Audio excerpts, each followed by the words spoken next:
Do you have a replica? Maybe you have a kit car. Maybe you bought one or built it yourself. Or maybe it's something you created on your own.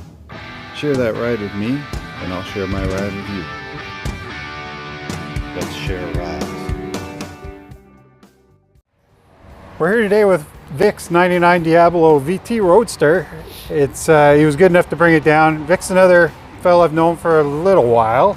We met at a show, actually it was Oblivion show, I think last year. Last year, yeah. Right, and and he finally got a car after being on the hunt for a while, and he was good enough to bring it down today so we could all take a look at it. So I appreciate you bringing it down today, Vic. That was good of you to do that. It was a nice ride. Yeah. Nice ride down, a little bit cool, but yeah, we picked a cold day for this, so just all right. You know, if our hands are in our pockets, that's why. It's a good way to end the season. Yeah, exactly. Yeah.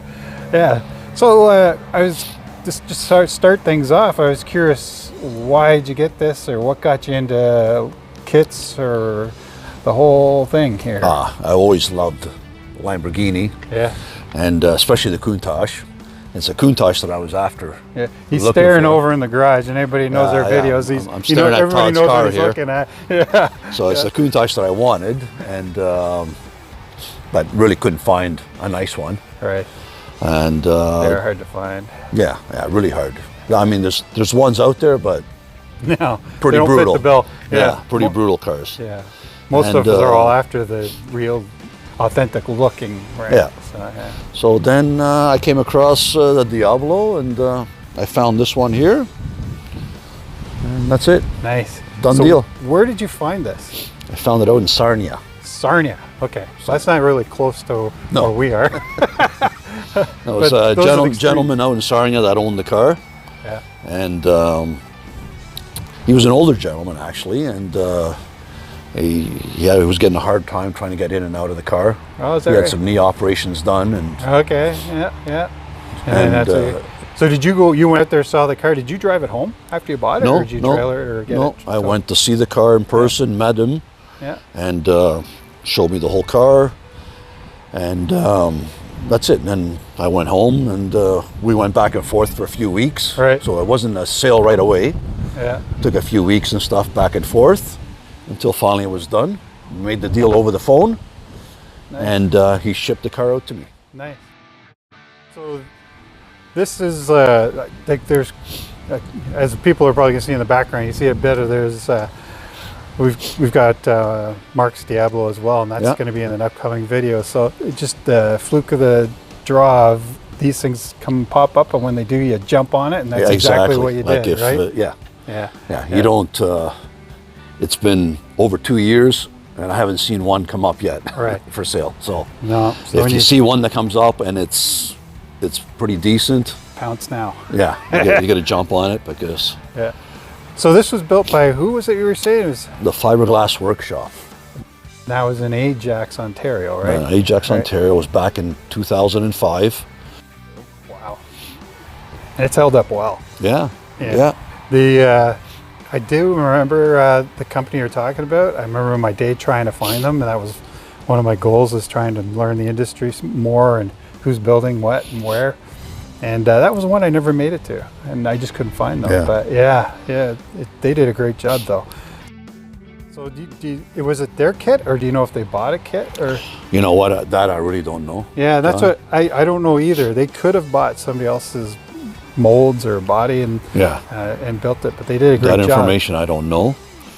And if you look at the car, the proportions are right on. Yeah. It's a stretch Fiero, right? Started with a Right. Yeah. They stretched it out.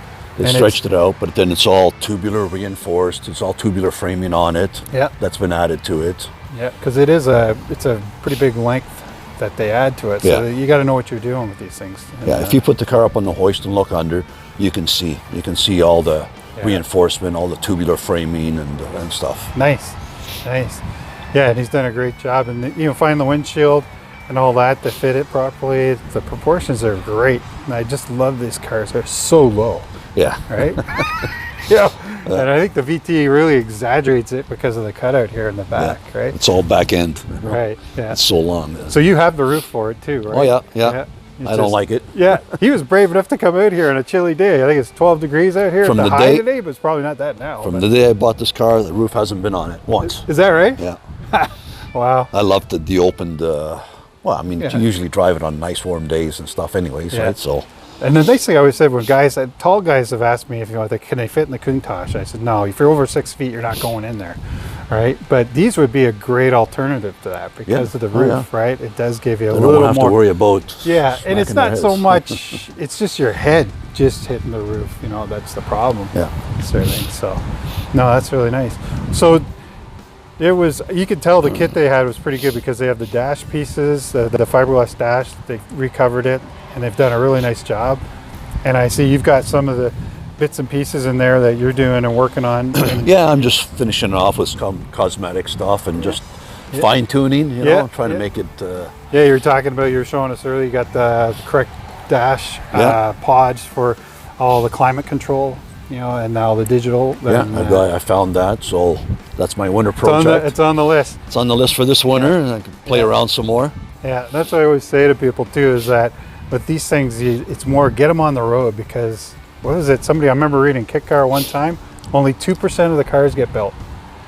And Wow, that was yeah. in, I think 2%. I think it was Kit Car Illustrator or one of them saying that only 2% actually get built. Right, that's why you see kits floating around and, Oh yeah, yeah. right, and that, but it's because, Well, I think a lot of people think it's I can build one. You know, I can buy a kit, I can put it together. Yeah. And then when they get into it, they Yeah. realize what's involved. Because all you got was the fiberglass shell. They have to cut everything out. Then you have to go find all those parts or fabricate those parts. And it's a lot of work. Yeah, yeah. So was your plan ever to build one yourself, or was it just find a finished one and then? I have a shop, and I have a nice shop, which I could probably got the room and stuff to do, but I don't have the time. No. I work construction, and Yeah.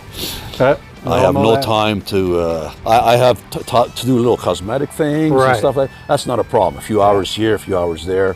Yeah. But to actually build one from scratch, no. It's a ton of work. Yeah. I tell the story all the time. When in my 20s, I was visiting all the guys, all the builders back in the day, and I was hell bent on doing it. And then after visiting all the builders, learning what it really took, I was like, oh, this is way out of my league. Yeah. Right. So I never did it. And then buying one, a lot of people that look for cars often tell them is that they're an ongoing piece of work, right? You got to love this car because you're going to be working with it often, right?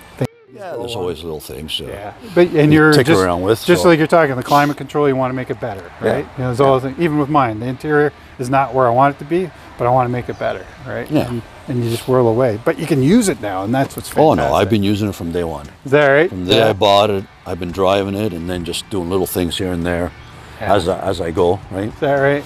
Yeah, I'm sure you drive. I've only been out in mine, I think, 5 years. It's COVID year, so yeah, it makes it a little bit of a struggle. Well, but I've only had it 2 years, and I've put 1,000 miles have you? on it. Really?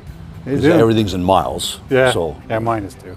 Yeah. So I've put We're 1,000. in Canada, so I've put 1,000 miles on it in 2 years. Is that right? In 2 years. Nice. And I've had no issues at all. Runs great.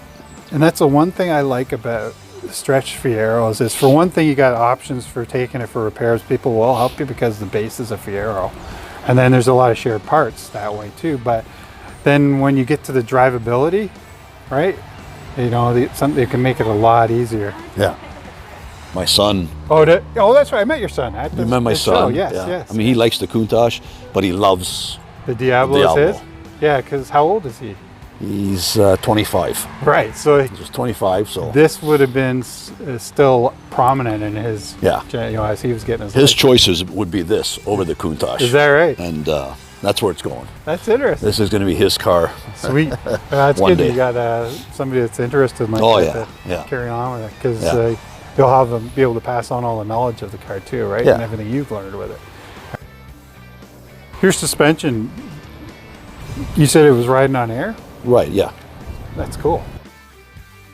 Air ride, it's air lift also. I can lift and lower the front end. Nice. So in case you got to go with speed bumps or anything like that. I think you're lower than my Countach in the front here, because I looked at it when I was shooting the videos earlier. I was like, wow, this is low. And he has no chips. Mine's full of chips on the front of mine, and I'm like 4.5 inches up. Well, I've got it lowered now, right? Right. Yeah. But if I were to go on the road, then I'll lift it a bit. Right, or you come to some curb or something, clearance, you can lift it up. Yeah, that's a nice feature. And it really helps, I think, with the ride as well. It does. Yeah. It does. So the engine in the back is not stock Fiero either. No. No. It's a supercharged, what, 3.8? It's a 3.8 supercharged Pontiac. Right. And more than enough. It sounds good too. More than enough power. Yeah. Yeah, I've always liked the 3.8s. Like I think I was telling you earlier, when I was growing up, I remember listening to the guys with the LeSabres, like, oh, that sounds really good, right? And it's like, you know, those it does cross over well to these cars because it's got more of that European sound, right? When you listen to mine, it sounds a little more like a NASCAR, right? You know, it's a different sound altogether, but it doesn't really go with the car. Yeah, the 3.8 supercharged, fuel injected, and with the proper exhaust system, it even gives you that European sound. It does. So There it is nice. Yeah, it's a great car. The layout of this, I haven't sat in this one yet, but I'm interested to see. I got a funny feeling I should fit. You should. Driving this, you were saying here, it drives really well, and that's one of the things that you know can be really different from one car to the next. Like, color's really nice too, and these rims, you know, although they're not so much the authentic, they are fantastic. And I know the pictures aren't going to do them justice because you sent me pictures of it, and then I saw them in person. I'm like, holy crap, these are way better than the pictures. And they were Boyd Coddington, did you say? Yeah, nice. Boyd Coddington rims. Yeah, they're fantastic. Yeah, so, and then it looks like you got some Brembo brakes on there by the looks of things. Nice. Ah, this is fantastic. I don't know if there's anything else you wanted to share about the car, or. No, you know what? I have no regrets. I love the car. It's been over 2 years now that I've had it, and runs beautiful. Yeah. I've had like I said, I put 1,000 miles on the car. It's been great. And not one issue at all. Yeah. No, thanks a lot, Vic. I appreciate you bringing this out. It's a great car. Boy, I envy it because I don't know. It's one on the list for me too. So you never know. Okay. Yeah. That's well, great. you have to deal with my son about that. Yeah, that's true. Yeah. Do you have a replica? Maybe you have a kit car. Maybe you bought one or built it yourself. Or maybe it's something you created on your own. Share that ride with me, and I'll share my ride with you. Let's share a ride.